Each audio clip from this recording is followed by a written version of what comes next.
concerning this Debaltseva, if we just want to touch on that for a minute. Well, yeah, Webster, I'd like you to talk about that. And in fact, I had a phone call from a friend of mine yesterday who was planning a trip to the Ukraine because he has friends who live there. They don't even live in the eastern part of the Ukraine. They live in the central part. And his friends told him, don't come. Don't come. It's very dangerous.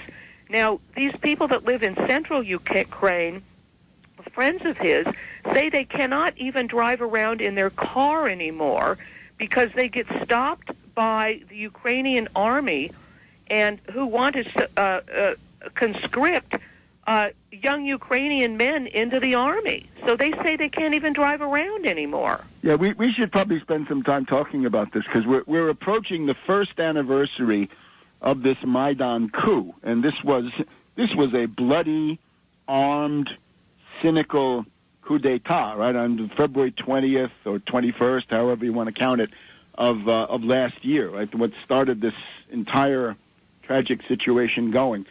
First of all, in terms of the impressment, right, because those are press gangs, right, we know them from the War of 1812, right, they go around and grab you and make you sign up. There have been 4 calls for total national mobilization issued by these post-Maidan illegal coup governments. And it starts with Yatsenyuk, remember, as yeah. Victoria Nuland, the neocon Assistant Secretary of State for Europe, said last year, right, we want Yats as the finance minister and prime minister, because he has the experience capitulating to the IMF and the European Central Bank and the rest of the Troika, right, the European Commission.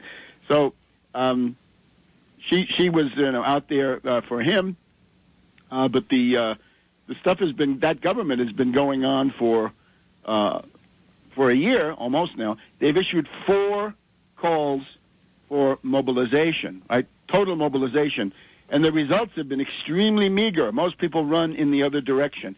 Even the people around the city of Lvov, also known as Lviv or Lemberg, maybe, because it's been under any number of different governments, right, any different number of nations.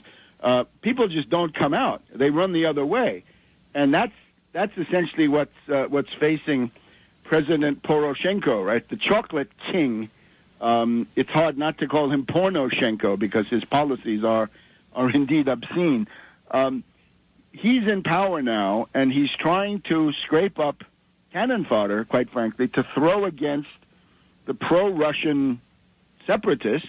And I guess we have to assume there are at least, Russian advisors and some Russian equipment and other things, right? I don't see how it could be otherwise. I don't think this is a big surprise or a big issue, given the fact that the U.S., undoubtedly, there are all kinds of U.S. military contractors fighting on the side of the Ukrainian regime. So it's tit for tat, as they say. So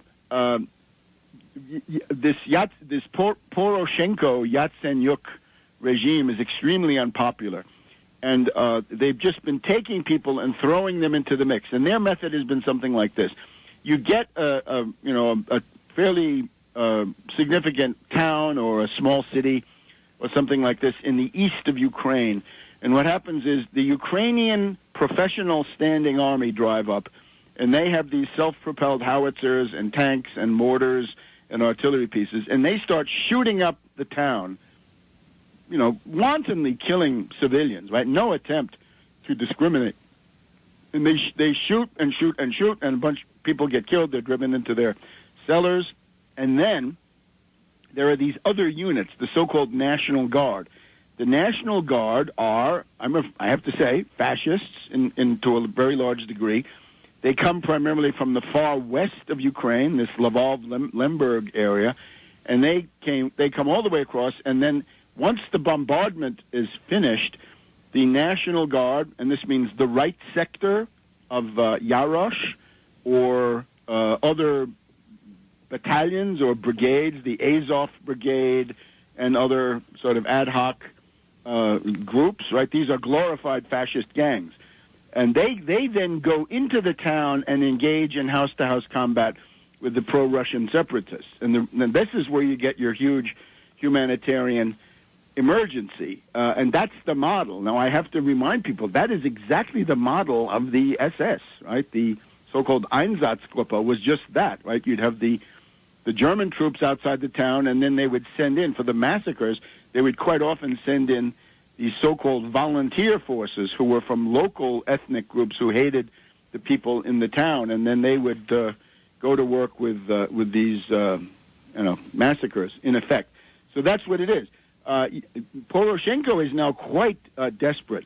Here's the thing that happened at Minsk last week. You remember, this was 18 hours of discussions, haggling, among Hollande of France, Merkel of Germany, Putin of Russia, and Poroshenko for the Ukraine. And the big issue then was, would there be a ceasefire? There should be a ceasefire. Putin kept insisting. He would say to Poroshenko, look, we have these 8,000 to 10,000 Ukrainian forces that are trapped, right, pocketed, bottled up, surrounded, encircled in Debaltseve. And we should address this in the peace deal, right? The communique should talk about them. And the response from Poroshenko was, there is no encirclement. Our forces are doing great. You're crazy. That's propaganda. My guys are actually winning, right? If anything, they're surrounding the other side. So the short-term public relations needs of Poroshenko were allowed to outweigh the need of these Ukrainian regular army people and indeed these right sector characters. They counted for nothing, right? What counted was that Poroshenko didn't want to have to admit abjectly at Minsk, my forces are surrounded, and I would like to have them, lay down their arms and then march out with some dignity and go home. No, he had to deny the fact for a week. So for him to be able to deny the encirclement for 1 week has now led to many, many, many useless deaths. And the deaths have not ended, because although quite a number of the Ukrainian forces have given up their guns and marched out, you can see these things. You can look at my Twitter feed if you want to see some pictures that I've gleaned across the internet. There's also some of them got out with their weapons, but then there are also several thousand that are still there. And what's going to happen with them? Are they going to be the last samurai, right? Are they going to insist on staying there to the death? I certainly hope not, because it's not a worthy cause. But that could have been addressed last week, but Poroshenko said no. Now, everybody in Ukraine can see this. There are demonstrations regularly now at the office of the Ukrainian Military General Staff and also at Poroshenko's offices saying, first of all, why don't you supply our troops? Why don't they have any food, right? Because the idea is that the Poroshenko people are stealing the money, stealing the military appropriations that could be used to purchase supplies and deliver them. No, that doesn't happen because the money gets siphoned off, right? It's a kleptocracy with Poroshenko. And then, of course, they wonder why didn't you give the order to get out of there when you could have, right? This is Debaltseve. It's a kind of a railroad junction and road junction. It's sort of a transportation hub for the area between Lugansk and Donetsk, right? These two provinces of the eastern Ukraine. So he simply ignored it. But now there are a lot of people who really hate Poroshenko, and in particular, anybody who gets out of the pocket and goes home is going to have a horrendous, harrowing tale to tell, and all it takes is one or two for every village and town, and I think you're going to see some serious backlash against Poroshenko for his cynicism. In other words, here's somebody, he takes orders from Nuland, he takes orders from Kerry, maybe from Breedlove. General Philip Breedlove is the NATO commander, U.S. Air Force general. He runs NATO from Belgium. And then there are some others. There's a guy called Ben Hodges. He's the head. He's another general. He's the head of the U.S. Army in Europe, U.S. Army European Command. That's quite a big thing. And they're undoubtedly all telling him, hang on, we'll come through. And we just had, of all things, Ashton Carter, Obama's very ill-advised new choice to be the Secretary of Defense, when he was asked during his hearings, what should you do?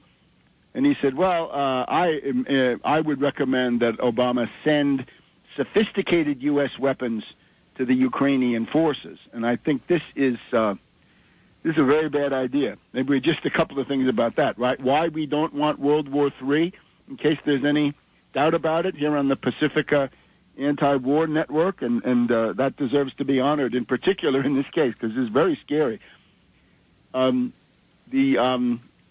There's been an article published in, I guess it's the Moscow Times, something you can look at from time to time. That's United Press International from Moscow, but at least they do have some things in there.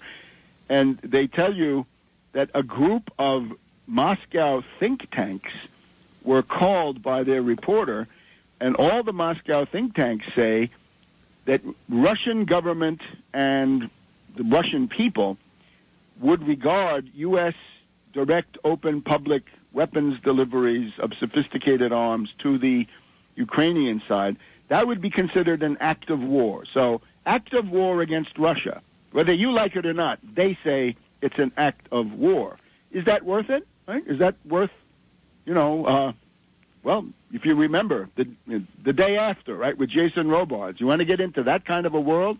If you haven't seen it, it's a good time to see it. This is the time when it would do a lot of good. And 30 years ago, but this is now where we are. You don't want this. The other thing that the Moscow think tanks say is if you had the U.S. delivering these weapons, there would be an asymmetrical Russian response. Well, we know in the Cold War, the asymmetrical Russian response was, if you mess with Cuba, we'll take Berlin, something like that. Right? That was asymmetrical in those days. Today, asymmetrical could mean what? It could mean, as one of the people in this quoted in the article, most of them sort of anonymous, not completely, but some, they say, well, in the Middle East, it would be easy to mount an operation to attack Saudi Arabia. There would be people who would be interested in doing that, and Russia could make sure that would happen. And, of course, if you attack Saudi Arabia, you're going to sink the dollar. You're going to have chaos in world energy markets and so forth. And there's a history with that, too, right? You know that Prince Bandar of Saudi Arabia went to Putin 14 months ago before the Olympics, and Bandar said, look, Putin, you stop supporting President Assad of Syria, and if you don't stop that support, Bandar of Saudi Arabia, will unleash terrorism on your Olympics. And in a sense, this, in a general way, that's the kind of world we've now entered. So there's a lot of bad blood. I remember that, Webster, and of course the Moscow Olympics were trashed constantly in the mainstream media in this country. All they did was put it down, put it down, put it down. You are talking, of course, at length about the Ukraine. The history of that there, of course, is that a year and a half ago, the U.S. destabilized that country and went in there, and it was basically an overthrow. Victoria Nuland herself admitted that the United States had put $5 billion in there to put their own people in there.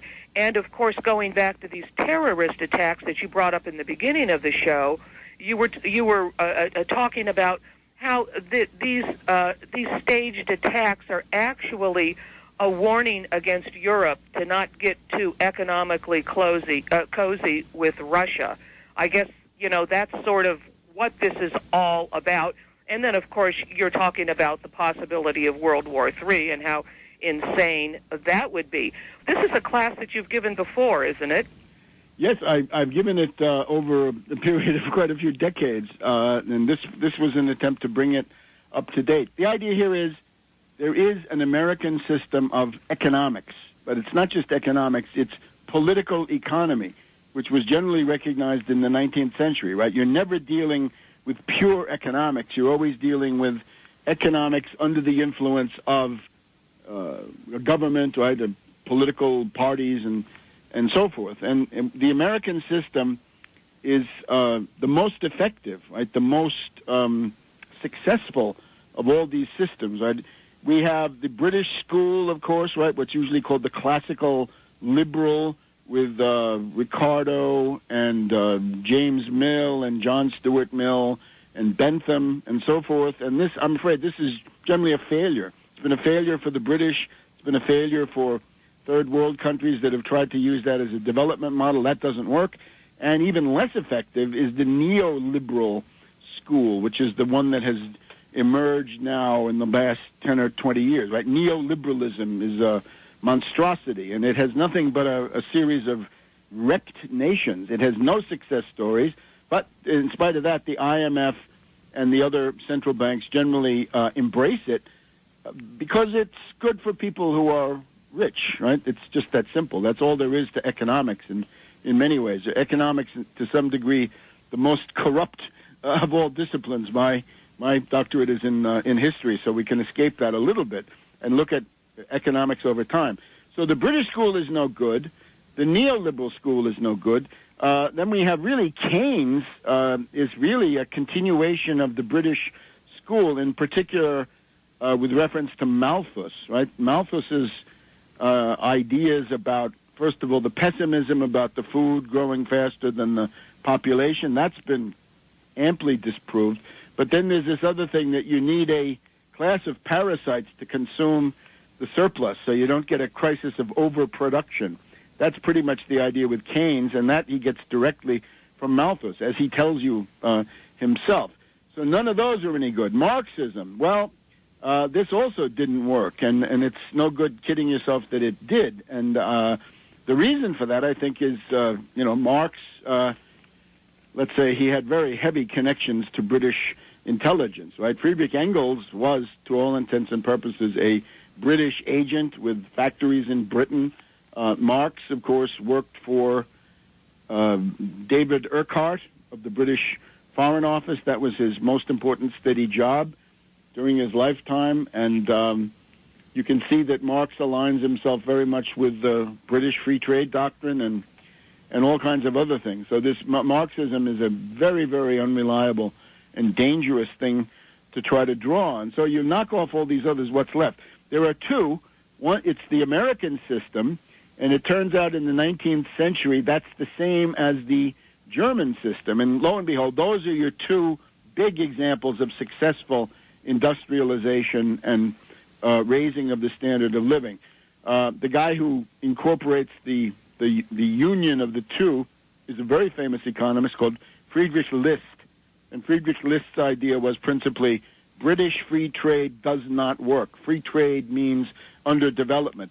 The people in the United States in the 19th century who wanted free trade were the slaveholders, the Confederates, right? And if you look at the Confederate Constitution, they have free trade written into their Constitution, which is a terrible thing to do, but of course that government failed, right? It didn't last very long. So the American system, this means it has a great lineage, right? It goes back to Benjamin Franklin, to Alexander Hamilton, to precisely somebody like Friedrich List, Henry Carey, the great economist from Philadelphia. The Wharton School at the University of Pennsylvania is supposed to reflect the American system doctrines of Henry Carey, but a recent poll a couple of years ago, the professors at the Wharton School were asked who was Henry Carey, and just about all of them had no idea. So that place has fallen down. After Henry Carey, we get the people he advised, Abraham Lincoln and Justin Morrill of the Morrill Tariff, the land-grant colleges, the Transcontinental Railroad, all kinds of things.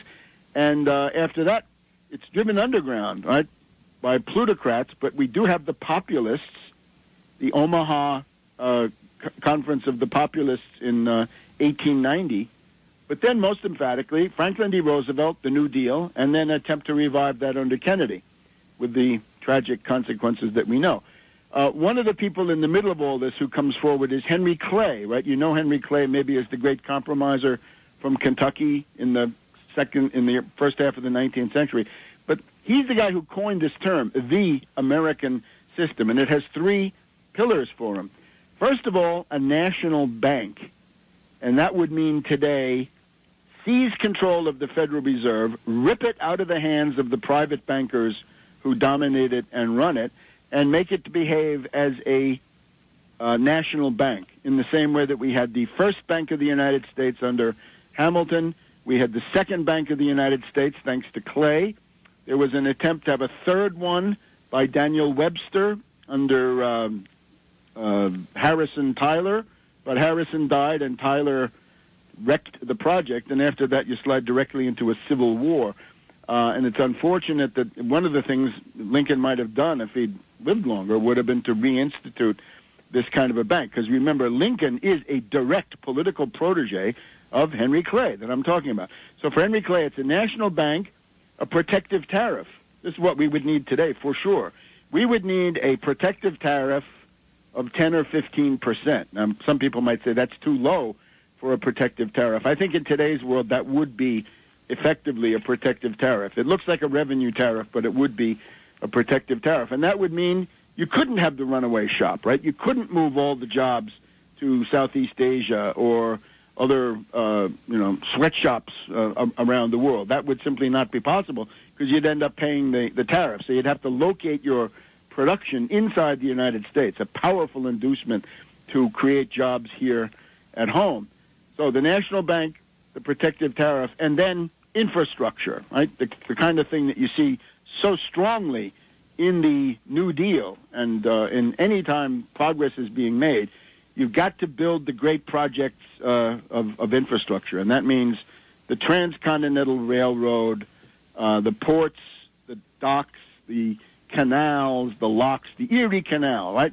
New York City. Here we are in New York City.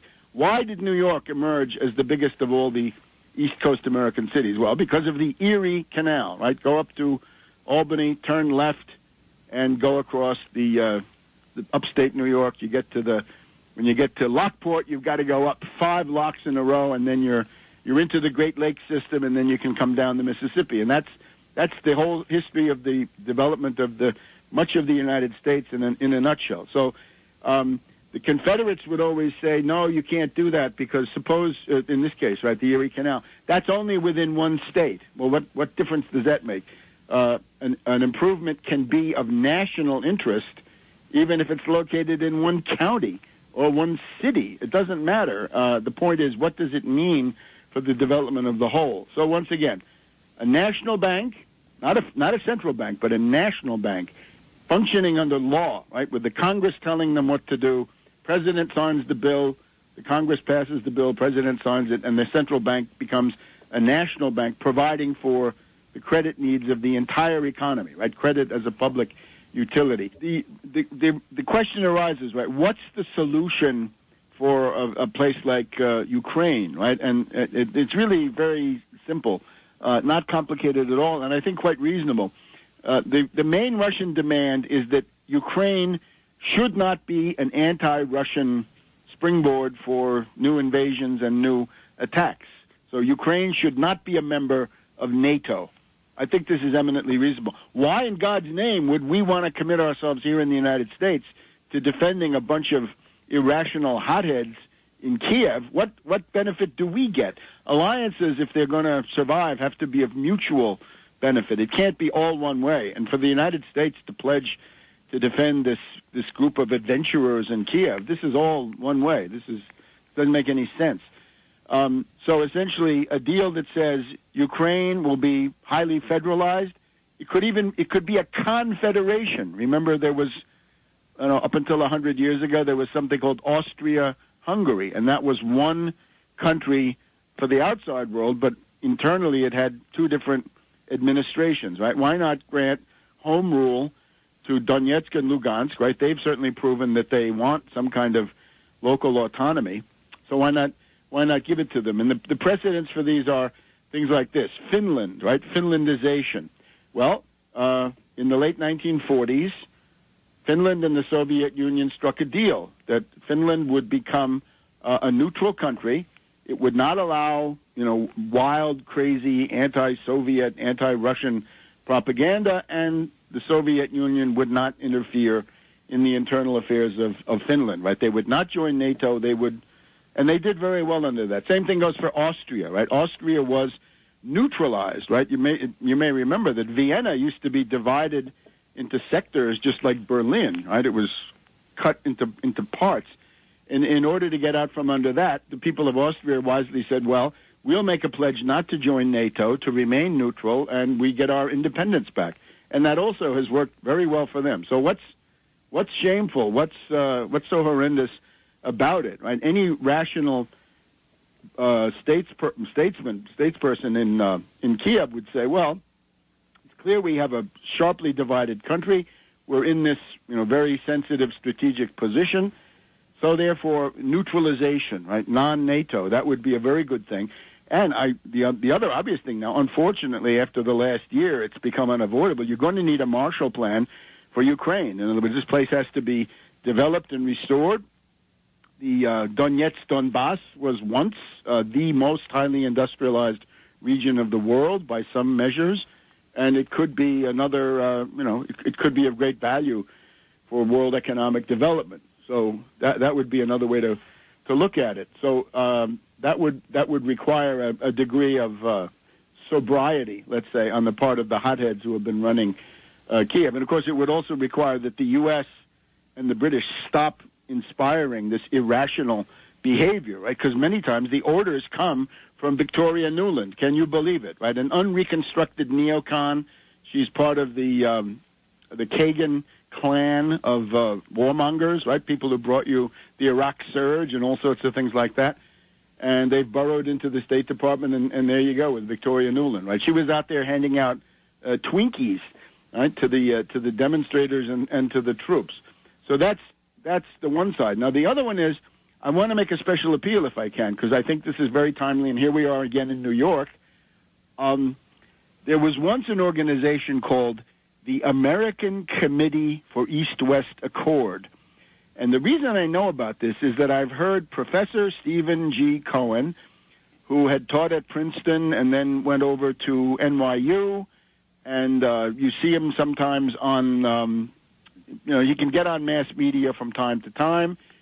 He gets on various nighttime sort of highbrow neocon programs, but this is now the main spokesman for a peaceful, diplomatic, rational solution to this entire crisis, right? So Stephen Cohen, professor emeritus, I guess, and he is the husband of Katrina vanden Heuvel of The Nation, right? So many people listening to WBAI today will also, be subscribers to The Nation. And I would ask you to do the following. Cohen has talked, I saw him first in the Hart Senate office building last June, but he's talked about it a number of times in interviews. He used to say, during the Cold War, the warmonger lobby was organized and they went all out to try to have confrontation. But there was also a détente, or peace lobby, anti-confrontation, pro-peace, right? WBAI, I'm sure, in the heart of it at many critical junctures. But today the problem is that the pro-détente, anti-war people are disorganized. And as he said, this is his analysis, he said, if you could have a new edition of the American Committee for East-West Accord, this would be a tremendous thing. And in those days, there were industrial interests, right? There was, I believe, Pepsi-Cola was one of the leaders of people who wanted to have normal relations so that they could sell soda pop to the Soviets, and I think they've gone on to do that. So the idea is, would it not be now the time, right? Given that we've been poised on the edge of this abyss now for about a year, why not have a large international conference? Bring in people from Russia, bring in Germany, right? Some of these anti-NATO dissidents from all the countries in Europe, right? You can have Jacques Sapir of the French economist, who writes about how you need continental European economic integration, and those are all very valid themes. Get a whole bunch of people like that. Get American academics, right? There's Mearsheimer at the University of Chicago, wrote a very useful op-ed in the New York Times, don't arm the Ukraine. It's a very bad idea. Get them all together, have a big international conference, and out of that could come a new edition of the American Committee for East-West Accord. So I would urge you, please get in touch with Professor Stephen Cohen and Katrina vanden Heuvel at The Nation and ask them, right, since they have influence, name recognition, they have a magazine they could use, they have some means, isn't it time to mount such an effort? I would really urge them to do it, because they're in a position, and I think they recognize perhaps more than others why this is necessary. Obviously, this does not mean that you're endorsing Putin or his internal policies or anything of the sort. That's simply not the case. If you can't make peace with anybody who's got human rights abuses, then you certainly can't make peace with the United States either, can you? Because we have plenty of human rights abuses. So that if you applied that argument in reverse, then war would be a foregone conclusion. If you want to avoid war, you've got to somehow subordinate some of these considerations to the general idea of survival, war avoidance, and securing a future in which these other problems can then be ironed out, right? And if you lowered the war tension, you'd have a much better chance of getting a better deal for human rights on both sides. So I urge anybody listening to this to do that, right? If you know The Nation magazine, that would be a perfect setting for such a thing. They could do it, and I hope they will. Troika, right, the European Commission. So she was out there for him, but the stuff that government has been going on for a year almost now. They've issued 4 calls for mobilization, right? Total mobilization. And the results have been extremely meager. Most people run in the other direction. Even the people around the city of Lvov, also known as Lviv or Lemberg, maybe, because it's been under any number of different governments, right? Any different number of nations. People just don't come out. They run the other way. Concerning this Debaltseva, if we just want to touch on that for a minute. Well, yeah, Webster, I'd like you to talk about that. And in fact, I had a phone call from a friend of mine yesterday who was planning a trip to the Ukraine because he has friends who live there. They don't even live in the eastern part of the Ukraine. They live in the central part. And his friends told him, don't come. Don't come. It's very dangerous. Now, these people that live in central Ukraine, friends of his, say they cannot even drive around in their car anymore because they get stopped by the Ukrainian army. And that's essentially what's facing President Poroshenko, right? The chocolate king. It's hard not to call him Pornoshenko because his policies are indeed obscene. He's in power now, and he's trying to scrape up cannon fodder, quite frankly, to throw against the pro-Russian separatists. And I guess we have to assume there are at least Russian advisors and some Russian equipment and other things, right? I don't see how it could be otherwise. I don't think this is a big surprise or a big issue, given the fact that the U.S. undoubtedly there are all kinds of U.S. military companies and who want to conscript young Ukrainian men into the army. So they say they can't even drive around anymore. Yeah, we should probably spend some time talking about this because we're approaching the first anniversary of this Maidan coup, and this was a bloody, armed, cynical coup d'etat, right, on February 20th or 21st, however you want to count it, of last year, right, what started this entire tragic situation going.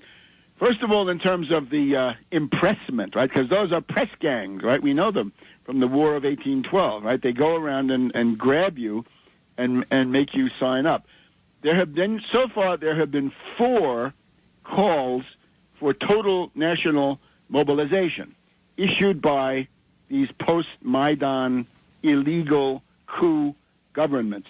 And it starts with Yatsenyuk, remember, as Victoria Nuland, the neocon Assistant Secretary of State for Europe, said last year, right, we want yachts as the finance minister and prime minister, because he has the experience capitulating to the IMF and the European Central Bank and the rest of the